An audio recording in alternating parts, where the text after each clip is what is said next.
Hey everybody, welcome to another devfest event. Today I have with me Darren, and he's going to teach you how to start RAG with small language model. He'll describe what is RAG in general and what are small language models. So this is going to be a very exciting event for me too, because I also, I'm mostly using large language models, but it's kind of nice to see what you can do with small language models. So thank you all for joining. In the event today, we're going to have two giveaways. One giveaway will be by the end of the event as usual for all the people that joins, and you can get the link now, sending it over the chat. So you can just go over here and register. I'll pop it up again because I see not everybody joined yet. And by the end of the event, we'll have another giveaway for all the people that start the repository before. So without any further ado, I'm giving you the stage, Darren. Have fun. So, Nevo, thank you. And thank you, everyone, for joining today. We're really excited about this event. We're really excited about the opportunity to talk to you about what we've been doing at LLMware and some of the really exciting projects that you can go develop using our library. I'm going to give a quick introduction, and I'll probably then flash back and forth into the library so we can actually be looking at the library and kind of walk you through it, give you somewhat of an orientation. Now, as Nevo mentioned, and per the title of the agreement of the agenda, what LLMware is all about is a development framework for using small language models, and I'll explain, what small language models are, for using small language models and building a whole variety of really cool knowledge-based, RAG-based, agent-based, chat-based applications using small language models. Now, what are small language models? The simple answer, if you haven't spent a lot of time, looking at it, small language models are the same as large language models. They're just a lot smaller. And jokes aside, that actually really does cover it. So, when OpenAI very famously rolled out its Da Vinci models, the GPT-3, which seems like a long time ago now, 2 to 3 years ago, those models were this massive leap forward in the experience that we had with that. That's what triggered so much of the generative AI boom that we've seen. But what they also did is they went from models that typically had been 100 million parameters or less. And because of advances in hardware, because of advances in the underlying model architecture, they built what was at the time the largest model. They built a model, their Da Vinci model, with 175 billion parameters. So they increased the state of the art by multiple orders of magnitude in terms of size. Since then, and since that unleashed like all of this excitement around LLMs, there have been a lot of huge models. And so most of the models that you probably have touched, if you've used OpenAI or Anthropic, or if you've used any other large API-based model, maybe some of the Google models, most of those models are 100 billion parameters or more. In fact, many of them are as large when you total up all the facets of its architecture, as large as 1 trillion parameters. Now, those models, of course, you have to access through an API. They require a tremendous amount of GPU infrastructure, and that's why the way that we work with them is just calling into an API and then getting a response back. Now, where do small language models fit in? Well, small language models are typically between 1 billion parameters and 10 billion parameters. Small language models are built on the exact same technology. So meaning the model architecture is substantially the same, and oftentimes it's exactly the same. It uses the same breakthrough technology that's led to a lot of the innovations that we've seen with an OpenAI or with an Anthropic. I mean, it's an attention-based transformer architecture with all the latest and greatest sort of capabilities around that. So the model architecture, the technology, the blueprint is exactly the same. The training materials for it, in most cases, are exactly the same. So oftentimes, when Llama, as an example, when Meta rolls out a new model, they'll oftentimes roll it out at multiple different size points. So in Llama 3, the largest model they rolled out was a 405 billion parameter model. But at the same time, they actually released all the way at the other end of the continuum a 1 billion parameter model. Same model architecture, same technology, and the same training. So when I say what's a small language model, it's the same thing as a large one. It's just really, really small. Now, what are the benefits of having a small language model? Well, the beauty of it is that you can self-host it. So you can run and so many of the use cases that you've seen, all the really exciting things that you've seen on a YouTube video, or maybe you've tried yourself and you've done with some type of an experiment with an OpenAI API call, you can replicate locally in a self-hosting environment with complete privacy, oftentimes at essentially zero cost because you download it, you're running it on your laptop.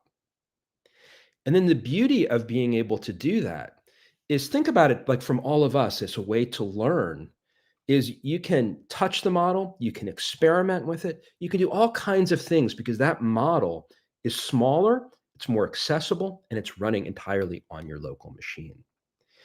Now, as the state of the art has evolved over the course of the last couple of years, you could probably argue that while the large models have gotten better, the small models have been on a much, much faster curve of improvement. And again, there's a whole set of reasons for that. But the net is there are things you can do today now with small language models that are in open source that you can download, install, and run on your laptop in the next hour. And you can start reproducing really, really cool, really high powered, really, really innovative AI. And again, with all the benefits then of it's just running on your local machine. You don't have to have a Wi-Fi connection. You don't have to worry about an API key. There's no charge for it. You also don't have to worry if you start connecting in some of your own data into that, what might happen in terms of data privacy or data leakage. You can run all of it locally. And so what LLMware is fundamentally all about is giving you some really powerful, really simple development tools so you can start developing your own applications, your own workflow using and leveraging small language models. So I'm going to flip over. I'm going to start to show you the repository. Hopefully, I'm going to be able to get into that. But what I want to do when we start to look at the repositories, I want to walk you through what's there, and most importantly, how you get started. What I always find anytime I'm looking at a new library, that's the hardest thing, right? If you can get over that initial hurdle of like, man, how am I going to get started? How do I get my first couple little scripts or experiments or hello worlds? If I can get those working, then usually I'm off and running. But usually where I get stuck is usually in those first steps. So I want to make sure we walk through that, just some of the nuts and bolts of how to get started with LLMware, how to get off on a good track.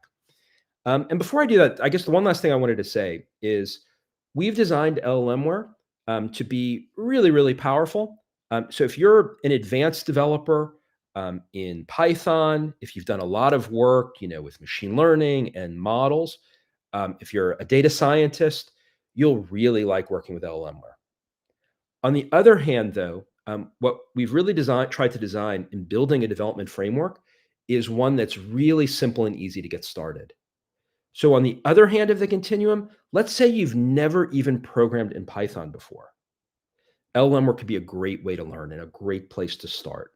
We have a lot of high-level abstractions, really simple, intuitive, common sense, taxonomy of our objects, of our methods.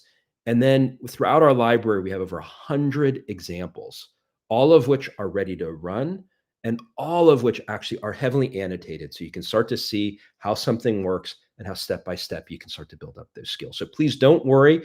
If you don't know a lot about AI, you don't know a lot about Python, the great thing is by the end of this call, you're going to be a couple steps down the road in terms of your knowledge and your understanding of things. All right, let me see if I can flip over to this. And Nevo, please let me know for some reason you can't see the screen. All right, here we go. So hopefully everyone is looking at our GitHub page. This is the repository, LLMware. This is what you're going to see when you flip over to it. And you can see we've got a whole bunch of stuff in the README. If you like reading READMEs, please feel free, go through it.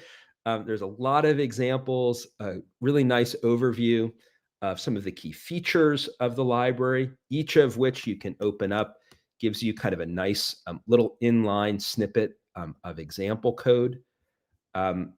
We have a bunch of new examples that we highlight. And then most importantly, it's how to actually get started. And there are two main ways to get started with LLMware. If you are comfortable doing a pip install, that's a super easy way to do it. Whatever your IDE is, pip install LLMware, and you can get started right away. For many of you, you'll be cloning the repository, so you can participate in the hackathon. When you clone the repository, you also have immediate access then to all of the examples. That'll also then be the basis, of course, for submitting any entries that you make in the course of the hackathon. So there's some instructions. It's a fairly plain vanilla Git clone. After cloning the repository, depending on your platform, we also include a couple of different bash scripts. So really, really easy. You just run that welcome to LLMware script. That will install any of the other dependencies that are required for your platform. It'll also then move out a selection of examples to your root folder.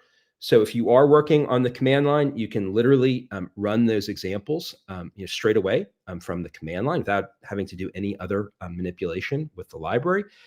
It also then actually runs two tests. So it actually will try then to download two models, run a couple of tests, kind of welcome, hello world types of inferences. And so at the end of running that, if you've gotten through that successfully, you know that your install has been successful and you are good to go to get started with LLMware. All right, if you like reading kind of more technical stuff, again, there's some details around how you can install additional dependencies, how you can install vector databases. I'm going to walk through all of this. But again, I wanted to just quickly flash through the README because there's lots of really good, helpful information. We hope you come back lots and lots of times. We hope you start building some projects with LLMware after the hackathon. And so one really useful way just to keep up with the library is just following some of the release notes and some of the new capabilities then that are added in each release. Last thing I wanted to show you then, just on the main page, I just added this morning. So we're so excited that you're all going to be participating in this hackathon. So if you do want to submit anything for the hackathon, you've got a nice place to do it. You can put it in this just little placeholder hackathon folder. But again, this is where you could submit any entries that you had that you wanted to send to us. All right. So that is a very, very quick, kind of lightning fast overview of the repository. All the source code is here in the LLMware folder. So again, if you want to start looking through the code is not very nested. We've purposely adopted a very flat structure with each module of the code then really implementing all of the major classes and the major functions. So again, if you want to do a deep dive in a particular area, we've really tried to make the code pretty logical and pretty self-contained so that you can start to look through the code and get a pretty good understanding of what it does. But where I really want to focus and where I want to go next is in some of the examples, and then most importantly, the fast start. And what we've put in the fast start are really two guided courses. The course that we're covering today is really around RAG. The course that we're actually going to cover on Thursday, so come back on Thursday, is actually really talking about agents and how to build really state-of-the-art agent-based workflows using small language models. Now, what we mean when we talk about a course is we've actually put together a curated selection of examples that really step-by-step start to help you build up the skills that you need in a particular area. So the topic for today is RAG. And if you haven't heard this acronym before, don't feel bad. It was an acronym that probably took off in the last 12 months or so. And in fact, now it's probably a very overused acronym to kind of mean a little bit of everything to everyone. But what it stands for is Retrieval Augmented Generation. Basically, it's how do you start connecting your own documents or your own knowledge source to an LLM? And for anyone that's done some inferencing, you've spent some time maybe with ChatGPT or with OpenAI. After you ask all the kind of general questions, tell me about this and tell me about that, and give me, a little history lesson on this. Um, what most of us do is pretty quickly you start to say, all right, well, actually, I want to pass some information to you. Here's a first draft of something that I'm writing. Could you please rewrite this and make it better? Or here's something that I was given that I have to read that I don't want to read. Can you read this for me and then maybe help extract some information or answer some questions on it?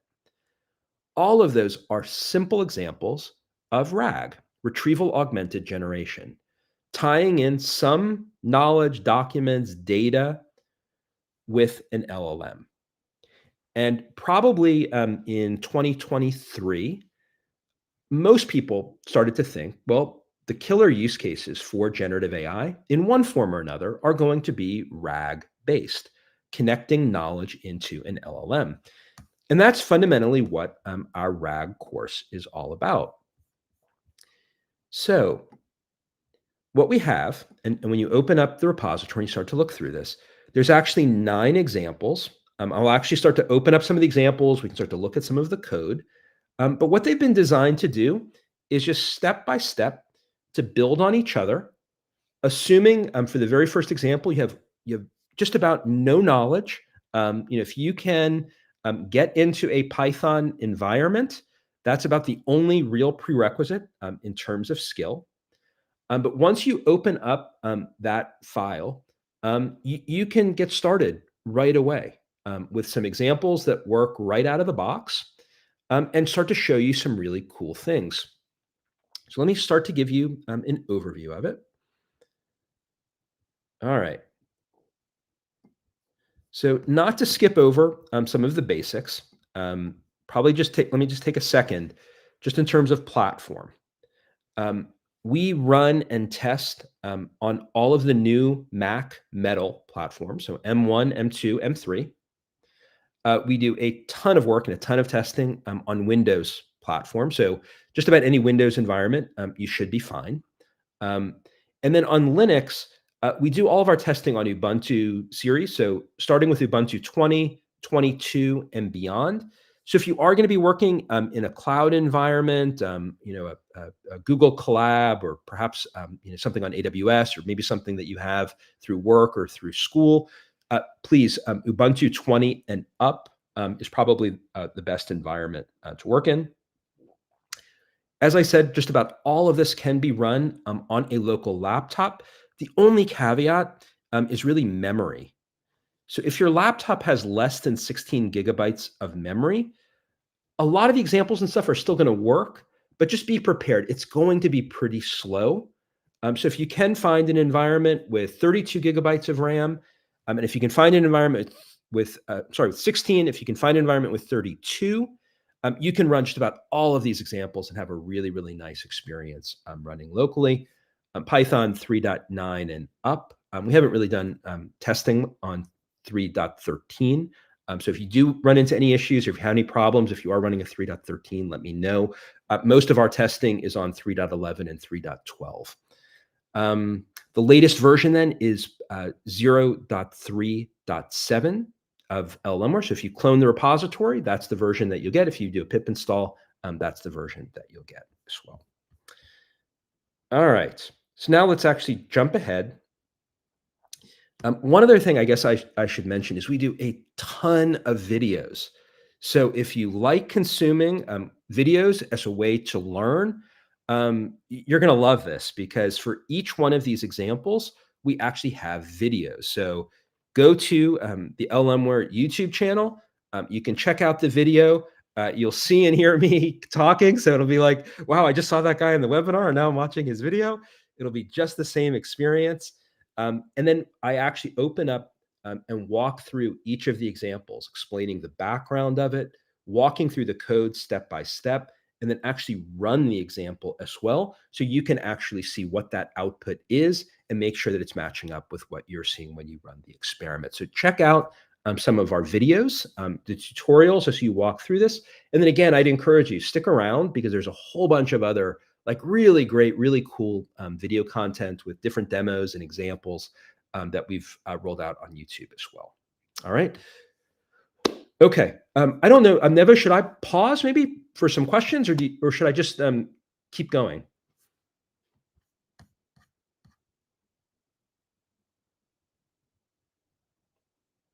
I will take that as a sign to keep going. It's But just if that there it takes are some any, time sometimes to get the answers, but keep on going now that you asked, and then we'll do another break if somebody asks something now, basically. okay. Very good. Very good. All right.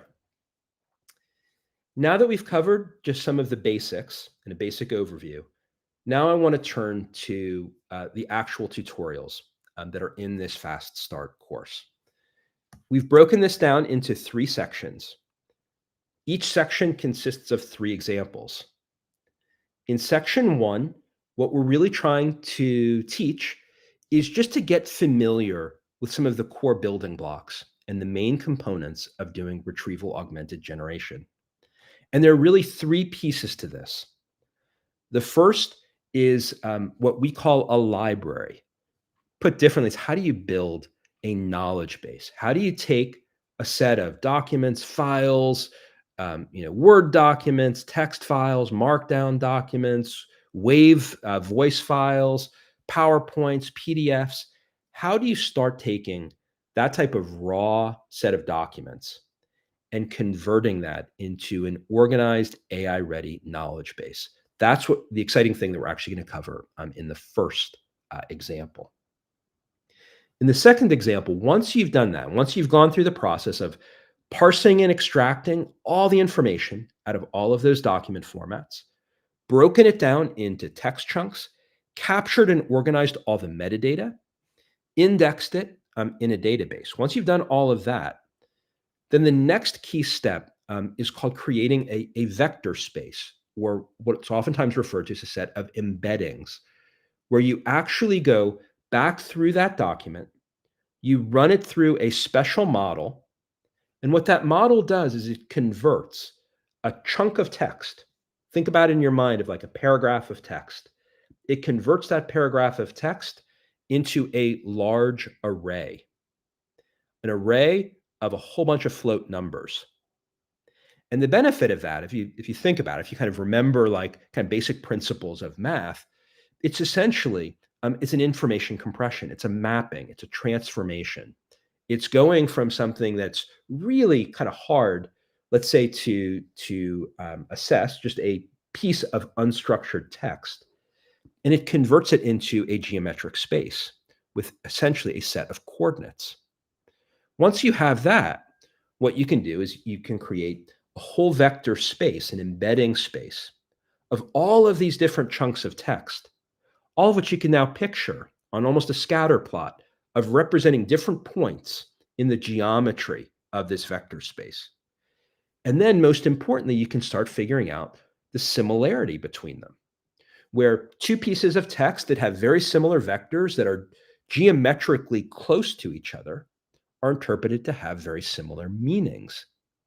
So once you can do that, you can start enabling really, really powerful and cool things like semantic search, like natural language queries, because you can start pairing, all right, my query, I can create into a vector, and then I can go through and I have vectors assigned to all of the text that's in my knowledge base.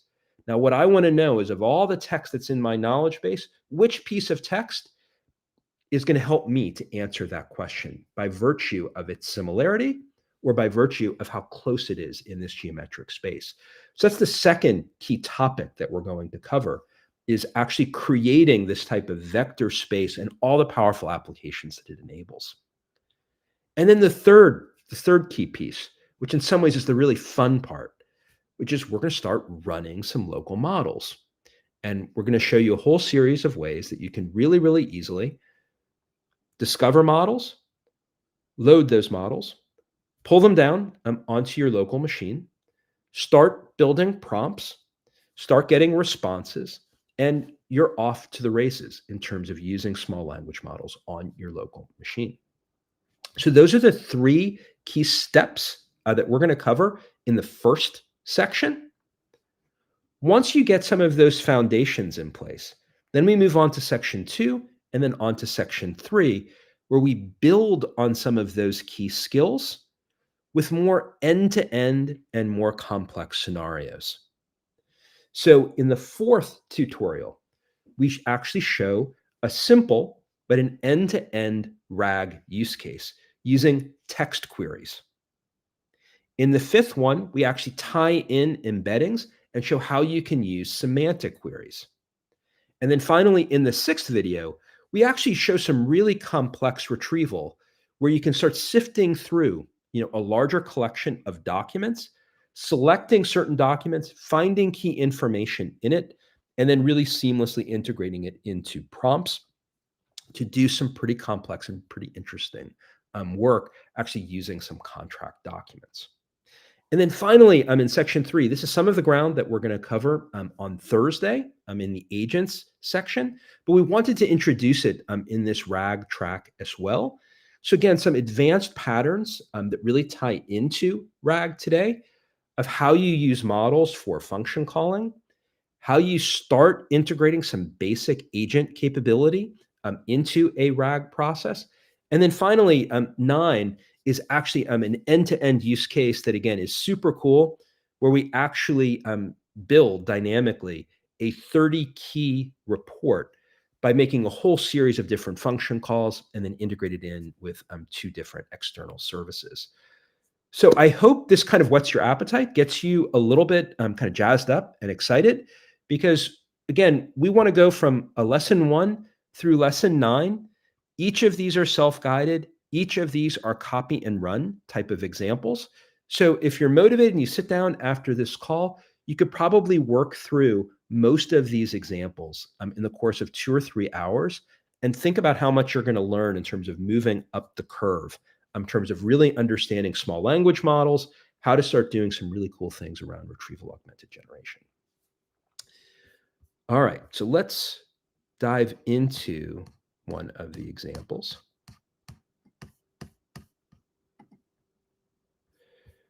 Okay, so this is the first example. I'm just going to quickly scroll through it, and then I'll come back and I'll actually start to walk through it.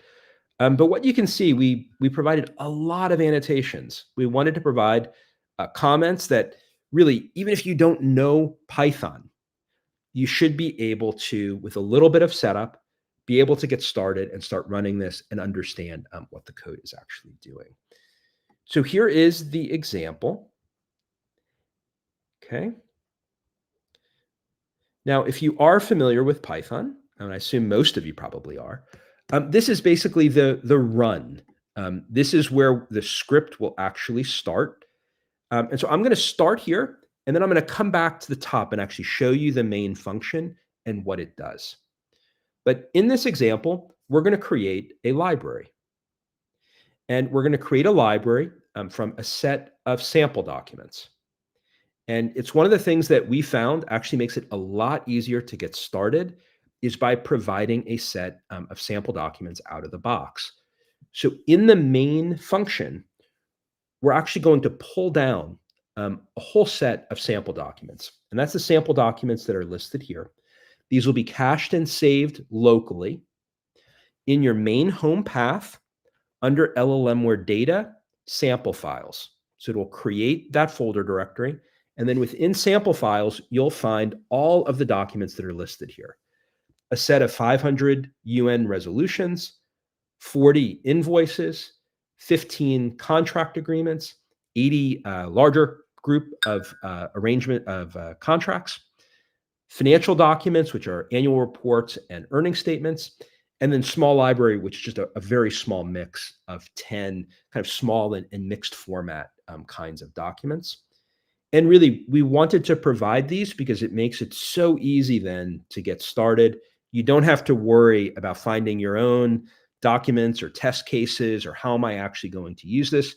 You can just pull these down, start experimenting with these documents. And then once you get a good handle on the code and how it works, and everything is set up and working well, that's the perfect time then to start substituting in and bringing in your own material. So this is a good way to get started really quickly. You can use any of these test sets when you run the example. Usually we wind up running it with this, but really feel free to experiment and feel free to use any of the files. So that's documents. That's where we're going to get the documents. That's the raw input that we're going to go use to create this library. Now, where are we going to put it? Well, you need a database. So LLMware supports 3 databases out of the box. We support MongoDB. So if you're using MongoDB or if you have access to MongoDB, you like MongoDB, there's no problem. You can go ahead and use MongoDB. MongoDB then will actually be the host of your library collection. We also support Postgres, and we like to provide 2 choices. So you can use Mongo, which is a NoSQL database. You can use Postgres, which is a SQL database. From your point of view and from a user, you can use them exactly the same way. We provide a high-level abstraction that masks kind of any of the complicated underlying details. So you can use both of them interchangeably. But if you don't have either of those at hand and you want to get started quickly, we would recommend that you start with SQLite. If you haven't used SQLite before, it's a fully embedded local database. It's a SQL database, but there's no setup, there's no install. And so to get started using SQLite with LLMware, all you have to do is set SQLite as your active database. Now, a few of these things we can come back to at the end. Just it's going to impact what gets shown on the screen. We pick a name for our library. We pick the folder that we want. As I mentioned, by default, we'd recommend probably start with the agreements folder, but feel free. You can use any of the folders with the sample documents. And then we're going to run the program. And the real program is this method. It's the parsing documents into library. So let's go back up here. And here's the function, okay? It might look like a lot of lines of code, but most of it is actually either print statements or comments. So the actual lines of code are just a handful of key lines that are going to do most of the work as we're running this example. So first thing we're going to do is we're going to create a library. What this step does, it sets up, in fact, a table or an entry in the database with your library name. It also sets up some supporting file path structures. And then you can use that library name as a reference for this container of information that you're going to be creating. Now, I mentioned the sample documents.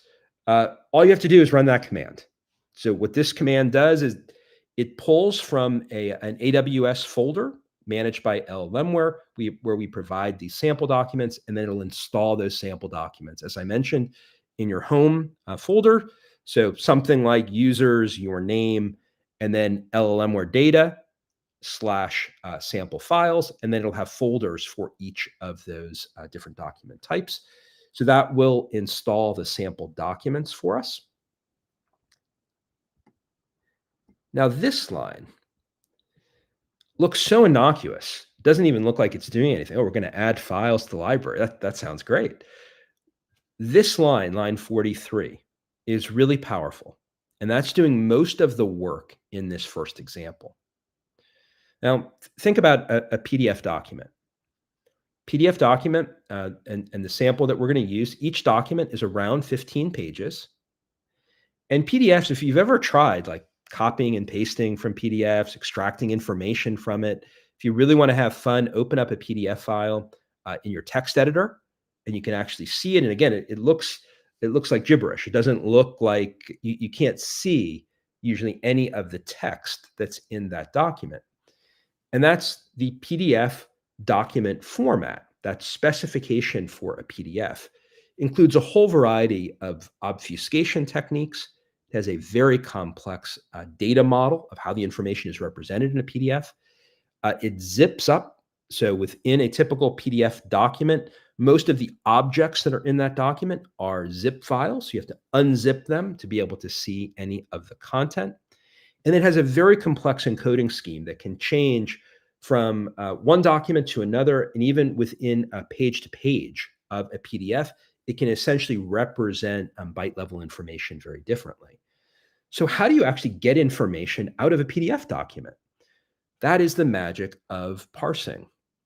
And so it's included in LLM where it's under the covers and you don't even have to call it directly, is a parser for PDFs, for PowerPoints, for Word documents, for Excel, for WAV files, text files, CSV, Markdown, just about all the common document format types.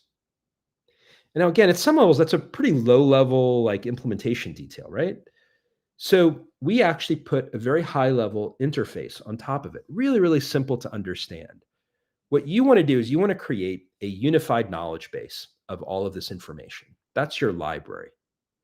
So this one line, add files, all you have to do is point it at a folder path on your local system. And then within that folder path, any of the document types that are in that folder path, if they map to one of the supported parsers that I just mentioned, figures that out by the file extension type, it automatically passes those documents to the appropriate parser. That parser extracts the text, tables, images, and all of the metadata. So things like, what page number, who is the author, if the author information is available in that document. If there was bolded text, italicized text, large font text, or any other notable headline text, it actually extracts and captures that as metadata. So all of those text chunks are pulled out of that document, and then they're written into the SQLite database associated with this library. So in most cases, you don't even have to worry about it. You don't have to think about it. But what this is essentially doing is transforming your unruly raw set of documents sitting in a folder path somewhere on your machine, and with one line of code, creating it into an AI-ready, indexed, text chunked with full set of metadata, with a whole set of text retrieval strategies immediately available then on all of that underlying information. And that's all you have to do, is that one line of code is add files pointing at that folder path. So in some ways, you could say example one really boils down to just that one line, right?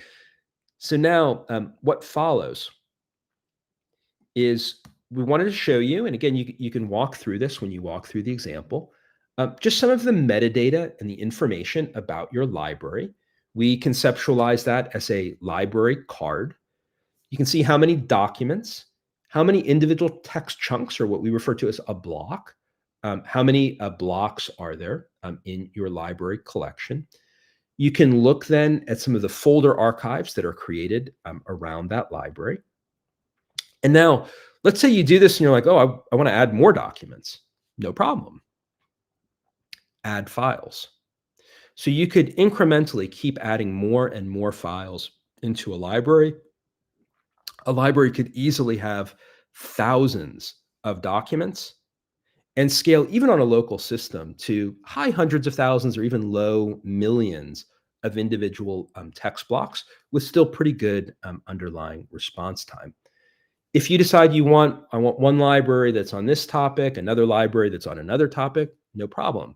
You can create as many libraries the same way you would think about creating different folder paths, or creating different containers, or different buckets.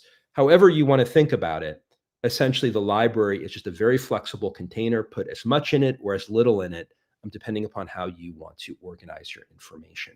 You can always incrementally add more and more to any library. So then once you've created that library. The logical question is, well, what do I do with it, right? I basically just converted a bunch of documents into entries in a database. So what can I do? Well, the simple and actually most immediate use case is you can start searching it. And so we've all had that experience where you're searching for something like through a file directory. Sometimes it can just be a nightmare just finding something. You're searching, you get a bunch of results back. The results don't make any sense. Maybe for some reason, it's not finding the thing that you're looking for. Well, now, right away, in just a minute, you actually have a pretty useful, easy way to find in a targeted way any piece of information that happened to be in those documents. So the way that we do that is we create a query object. And a query object operates on a library. So we take the library object that we just created, that library that now has these 15 agreement documents in it, and we just pass that library to the query, and we create that query object. And then we can very simply, there's a whole bunch of different retrieval methods that are available to us, but the simplest one is we can just go run a text query. We have our test query, just again, simple language query, base salary. And we want to get 10 results back. And then this gives us just a basic search result of 10 instances in that collection in our library where it found the phrase base salary. You could set it to be an exact match or an or match, so an and or. And then what we're printing out on the screen is just a bunch of the metadata that we show. So not only do you know, oh, it's great, it's in that document, but you'll get the information about the page number, the block of information. So there's a sequential set of blocks that are created. So each little chunk of text then gets sort of organized within that document. And then as well, detailed information about the matches. And so the matches then we actually use in another project of ours to actually then display that on the screen. So it becomes a really, really cool, nice, easy way to start highlighting, the found matches, because you actually know where in that text chunk was the actual matching word. And then we print all that out to the screen. So on the one hand, the code is really, really simple. And hopefully everybody looking at this, even again, if you've barely used Python before, even if you haven't spent any time, with some of these concepts before, it's really simple, really easy to get started. The example, you can copy, paste, and run. As long as you're on one of those supported platforms, Mac, Windows, or Ubuntu. And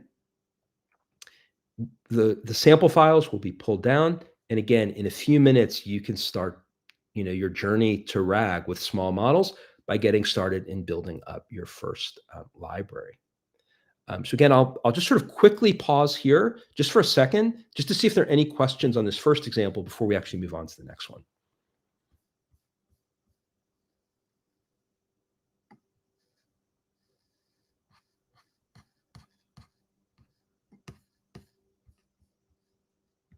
All right, I will keep going on to the second example. And I do want to get to the third, but let me quickly walk through the second. I won't walk through this one as slowly as I did the last one. But what you'll see in the example is good annotation on how do you get started. Now, in this example, when we start talking about creating embeddings, we do need a vector database. And again, you can install a vector database. We support 10 different vector databases. Virtually all of them are open source. And that means they can be installed locally, typically in a few minutes. If there is some setup required, generally we provide either a link back to that product, or oftentimes a Docker script that you can sit and just run and immediately have that vector database running on your local machine. There are a couple of vector databases that we would recommend because they don't require an install setup. So we would recommend either to get started with Milvus Lite, which you can just do a pip install of PyMilvus, that's on Mac and Linux, or a Chroma DB. So either of those just require a pip install LanceDB is the same thing, as well as Face if you prefer. So actually, there are 4 different options if you don't want an install and you want to be able to go and run this example. The other thing is you do have to pick up a couple of other dependencies that we did not install up front. So again, you'll pip install transformers, you'll pip install PyTorch. Once you've done those steps, we're going to run an example that you can run completely independently. So you could just start with this example if you prefer. We're going to build that library, where we're going to take the library from the first example. And then once we've created that library and all of these text chunks, we're then going to create those vector mappings of each text chunk, and we're going to put that in our vector database. And so just like in the last example, we can use SQLite. We set our vector database to be one of those no install examples. If you want to start fresh, or if you're just running this example, you can go set up that library, and this is going to run something very, very similar to what used in example 1, or you could use the library from example 1. We're then going to show you all the different embedding models that are available out of the box within LLMware. We would recommend a really simple, lightweight, easy one. Once you get started with that, then you run the main function. And just like in the last example, the main function has one really important line in it. And this one line, install new embedding, operates on that library. It's a method of the library class.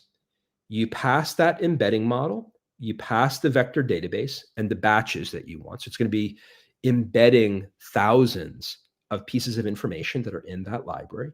And this one line really does all of that work. So it pulls the text chunks out of SQLite, it runs it through that embedding model, and then it stores all of those vectors in that vector database. And once we've done that, now if you remember in the first example, on our query class, we ran a text query. Now we can start running a semantic query. So we can ask a natural language question or a phrase, and it will actually find the semantic similarity by actually querying against the vector database that we've just created. Again, all of this then gets printed out on the screen, so you get a really nice sense of what's actually working. So in both of these examples, again, we've tried to make it step by step by step, so you can start to build up some of the competency and the skill around it, even if it's something that you've never done before. And then I wanted to get to the third example, because you can't come to an hour-long session on small language models and not at least touch a small language model. And so in the RAG course, in the third example, that's where we really get going with small language models. We get to have some fun pulling down some models, starting to run some test inferences, getting those models locally cached, and then really getting you on that journey of starting to do some really fun things with small language models. So that starts in example 3. Just like the other examples, lots of explanatory text. We would recommend, and actually I'll take a minute to explain this. There's several different ways to run inferences locally. The old way of doing it, and many of you may have done this or might be using it. The old way of doing it is actually to use PyTorch. PyTorch is a framework actually managed by Meta, by Facebook, that is truly the dominant way that people will fine-tune and train models. They will use PyTorch. Massively scalable, massively capable, a phenomenal, phenomenal library. But increasingly over the course of the last year, one of the things that's unlocked so much of the potential for small language models is that people have moved to more lightweight, fast, and quantized inferencing techniques. The simplest and most popular one is called Llama CPP. It's a C++ implementation of a model inferencing capability. And the standard associated with it is called GGUF. If you're not familiar, if you haven't heard it before, now that you're out looking for it, you'll find it all over the place. Llama CPP and GGUF. We support that natively out of the box, and it's a great way to get started on any platform. But especially if you are using a Mac, we would recommend get started with GGUF. You're going to get overall the best performance using GGUF models. Now, if you're running this on a Windows laptop, we actually just added last week, and it's actually really exciting. We're going to have a whole bunch of stuff coming up around this. We've added some really, really cool technology support for Windows for OpenVINO and Onyx models. What that actually enables you to do is to really unlock a lot of the capabilities of the underlying x86 chipset. It's highly, highly optimized for Intel technologies. And so if you are running on Windows, again, there's another example, and you can easily find it. Maybe I'll flash it at the very end. On OpenVINO and Onyx models, you can run it exactly the same way. All you're going to do is you're going to plug in the name of an OpenVINO and Onyx model instead of the GGUF version. So with that little backgrounder, this example is even easier. What we walk through is a whole set of hello world questions. So it's going to run about 20 different inferences on your local machine. I would recommend run this once or twice just so you can see how it works, just to make sure everything is set up right. And then feel free to adapt this completely. There's nothing special about any of these questions or anything in it. They're really intended to just be a really simple, easy way to go get started. So start substituting it in for things that you find more interesting than these questions. And now this code couldn't be simpler. We're going to load a model. We're going to load a model using the prompt class in LLMware. And the model catalog in LLMware, it's really easy to discover. It's really easy to see what models are available. It's really easy to extend. To load a model in LLMware, all you have to do is use the model name. That's it. You don't have to know anything about the underlying architecture, its capabilities, secret parameters that it wants. To load a model and make it available in LLMware, all you need to know is that model name. That model name is all you need to know to start to load that model. And then what we're going to do in this really simple example is we're just going to run through a series of prompts. And we loop through that set of text questions. And this line from 405 to 409 is actually going to run that prompt on the model and then generate the output. And then we are going to take a look at the output and we're going to print it out to the screen. Finally, then, to actually run this script, again, just at the very bottom, if you want to take a look at all the models, you can quickly get a look at all of them. Remember, all you need is the model names. You're going to see the model name when you see this long, long list of models. All you need is to remember that name. You can load it and you can start using any of those models. And then all you do is pass that model name into that function and you are off and running and starting to do some cool local inferencing. Couple quick caveats. First, the first time that you run it, that model will be pulled from an LLMware repository on Hugging Face. So it may, depending on your bandwidth or the network that you're on, it may take 2 or 3 minutes. And you'll see typically good progress and update on the screen of what's actually happening, that the model is being downloaded. If for some reason it's not downloading, perhaps it's a bandwidth issue or some network issue, but I want to let you know the first time you run it, you are going to see a sort of 2 or 3 minutes. Once that happens the first time, the second time that you run it, typically the model will load in 2 or 3 seconds then on your local machine because it'll already be cached and installed and available to you. Second thing is, if you do see any errors, I would not expect it, but it's possible then, go back to the platforms. If you're running on some unusual platform, like a really old Mac, if you're running on perhaps a different version of like Red Hat Linux or an older version that isn't supported, so it's possible you could run into some platform support. But generally speaking, on any kind of modern machine that you're likely to be running this on, or some environment that's provided to you by your school or by your employer, you're probably going to be absolutely fine and you can get started right away.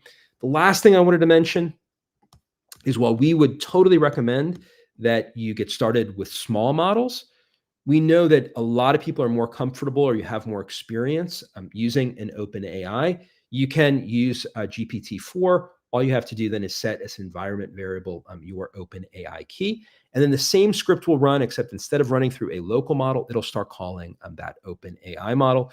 Feel free also to do that. It's just sort of a contrast and compare. Hey, I got this on a 1 billion parameter local model. What was the output that I got from OpenAI, and how different are the two of them? All right, so that's been a quick whirlwind tour through 3 examples in RAG. There are 9 just in this course. Hopefully this has given you some excitement about the kinds of things you can do and the kind of things that you can go build with this, and how easy it is to get started. As I mentioned, examples 4, 5, and 6 really build on that. And then once you've worked through these examples, there is a large set of other examples that we have in our repository in a whole bunch of different categories. So just to show you as an example, if you want to start, using different models, whole variety of things of different models and different use cases around it. If you want to do some things around function calls and agents, again, come back on Thursday because we're going to start walking through a lot of this. If you want to look at some cool end-to-end use cases, there's a whole bunch of stuff, really cool things that you can do, putting together a lot of the pieces of skills that we've just talked about. If you're all about UI, we love you. Please come back. Please spend some time with this. We are data people and AI people. We need all the help we can get from really talented UI people, but we have a handful of examples showing you some easy recipes to start building out UI. But again, we welcome and we really look for contributions from folks that can help us to build out more UI components and capabilities. And I think I'll probably leave it there. Again, I think we've got a couple minutes left, so I'll pause here, put a pin in it. Again, hopefully this has whetted your appetite. Let me pause here and see if there are any questions in the last couple minutes.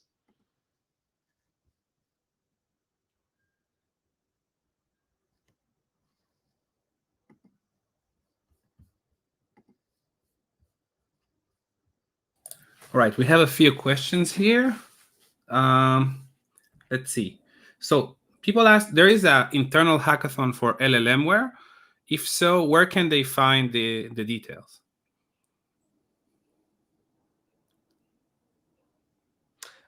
The details to the hackathon of LLMware.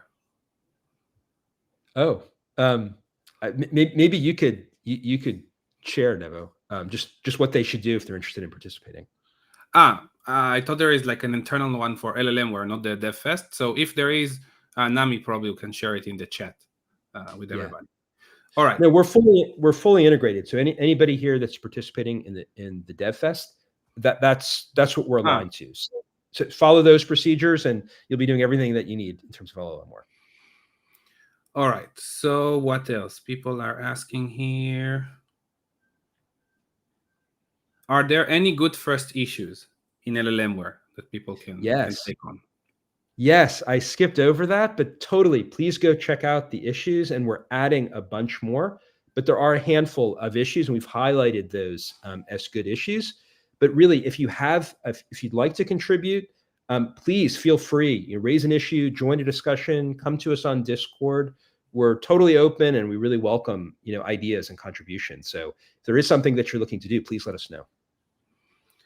All right.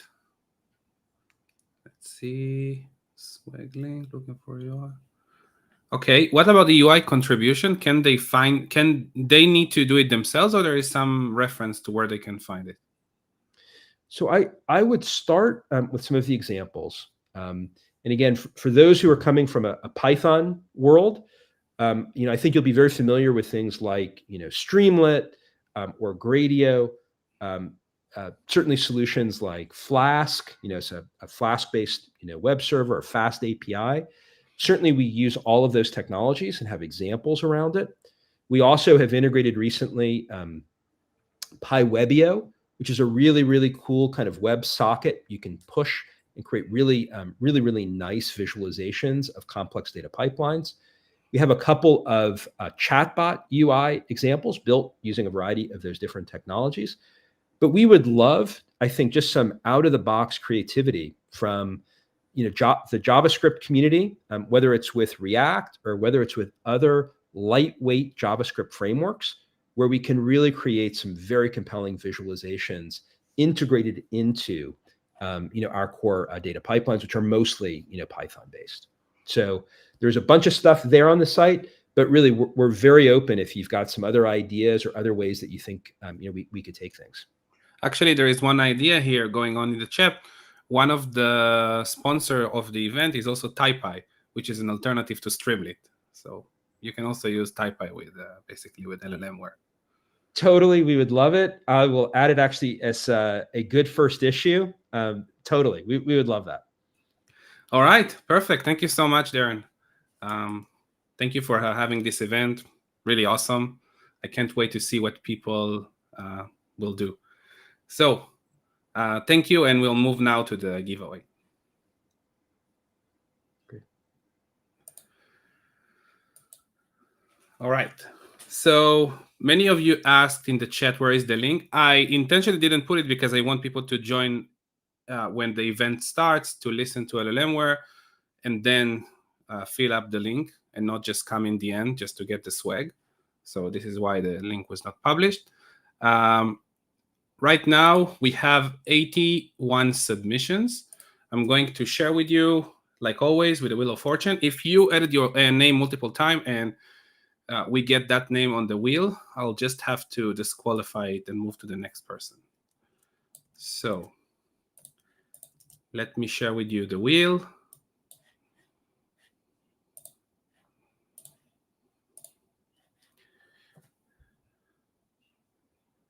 All right, so let's spin it.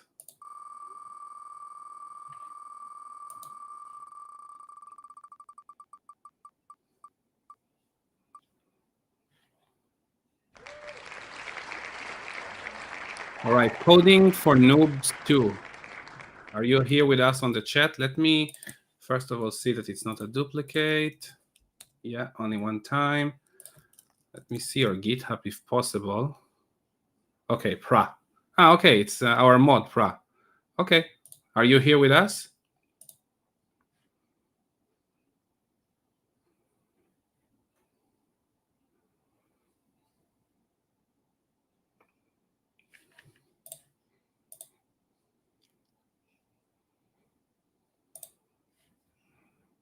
Wait a few more seconds. Okay, he's here. Nice. So, yeah, you already know everything. I don't need to explain to you as you are modding the competition. Nice. Next person.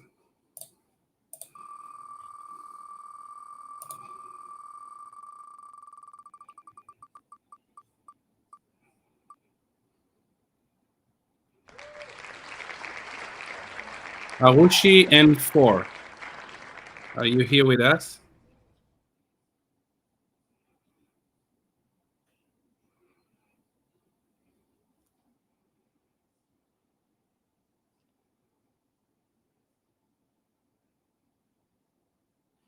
Arushi N4.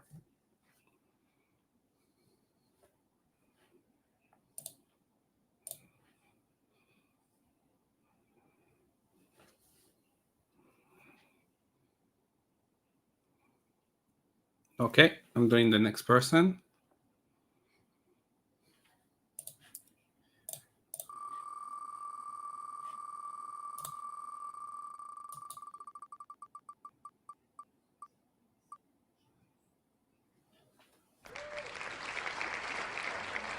Okay, Shreya Nash Agrawal 17.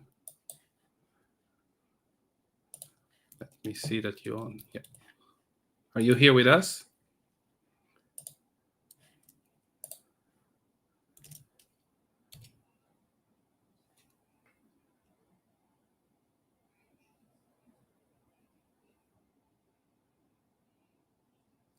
All right, cool. So we have 2 winners for this giveaway. And as I promised before, we have another 2 giveaways for the people participated in the bonus that we put, that people have to start all the repository before some date. In this event, they don't have to be here to win. So I'm just going to spin the wheel with all the people together. So I'm going to fetch all the people.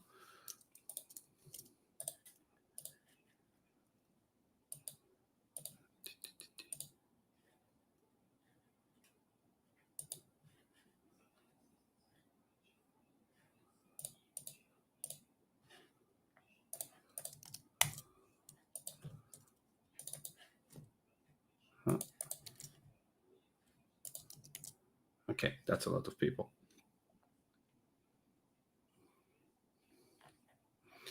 All right. I'm just gonna say the name and move to the next one.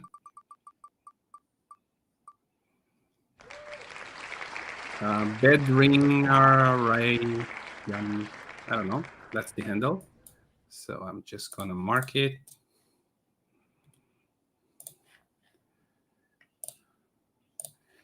And let's spin again.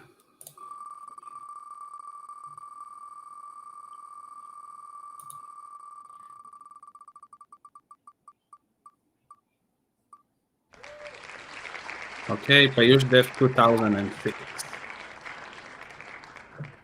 So let me mark it also. So just to let you know about the swag, because I have all your GitHub handles, by the end of the event, you will have a special screen inside of devfest to fill all your details to get the swag to your home. We just cross your authentication handle with the one we do in the giveaway, so don't worry about that. You will just see it. For you asking about duplicates, there's no duplicates here because it's directly from the database. Thank you all for coming. Thank you so much, Darren, for having this amazing event. And I'll see you again in 2 days from now. And please, everybody, go ahead, star and fork LLMware, and also help them in Product Hunt. It's their special day. Anything you can do, send it to your friends, your colleague, anything that you can do, please go ahead and help them out so they can have another event next year and give you even more swag and so on. So please help them as much as you can. Thank you very much, and I'll see you in 2 days.